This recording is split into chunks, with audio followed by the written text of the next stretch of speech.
मकर संक्रांतीला जी ऑफर ठेवली त्याला जो तुमचा प्रचंड असा प्रतिसाद मिळालेला आहे आणि इथं बघू शकतात ह्या सर्व ऑर्डर माझ्या पॅक झालेल्या आहेत. ऑनलाईनचे पार्सल आहेत ना, यांच्यावर माझे पत्ते वगैरे टाकून एकदम रेडी आहे. आणि ह्या फक्त ऑर्डर नाहीये, तर तुम्ही माझ्यावर ठेवलेला विश्वास आहे, तुम्ही दिलेलं भरभरून असं हे प्रेम आहे.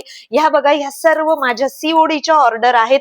ऑफर 4 दिवस आहे, त्यापैकी 2 दिवस तर संपले आणि आता उद्या आणि परवा शेवटचे 2 दिवस या संधीचा नक्कीच तुम्ही सुद्धा फायदा घ्या. हे कॅश ऑन डिलिव्हरीचे जे पार्सल आहेत ना, तर त्यांना लेबल लावायचं काम मी आणि माझी टीम इथं करत आहे. आज आम्हाला बसायला सुद्धा जागा नव्हती, एवढा सर्व आमचा स्टुडिओ ऑर्डरने गच्च भरलेला आहे. पटापट इथं सर्व हे काम आम्ही पूर्ण करून घेतलं आणि हे सर्व पार्सल पोस्टमन काकांच्या पिशवीत येणार नव्हते, म्हणून आज मी स्वतः पोस्ट ऑफिसला जाऊन हे पार्सल देऊन आलेली आहे. बऱ्याच वेळेला मला प्रश्न विचारला जातो, ताई तू राहते कुठे, म्हणजे आम्हाला जे पार्सल पाठवते ते येतात कुठून, तर तुम्हाला आज या प्रश्नाचं उत्तर मिळणार आहे. मी आज थेट पोस्ट ऑफिस मध्येच आलेली आहे. असे हे स्कॅन केलं जातं आणि हे पार्सल तुम्हाला अगदी 2 ते 3 दिवसात स्पीड पोस्टने घरपोच पोहोचतं. आणि बघा, मी इथं पोस्ट ऑफिसच्या बाहेरच उभी आहे. ह्या पिनकोड नंबर वरून समजलंच असेल की हा नाशिकचा पिनकोड नंबर आहे आणि मी नाशिकला राहते आणि तुम्हाला जे पेपर कटिंग पाठवले जातात ते सुद्धा नाशिकहूनच येतात.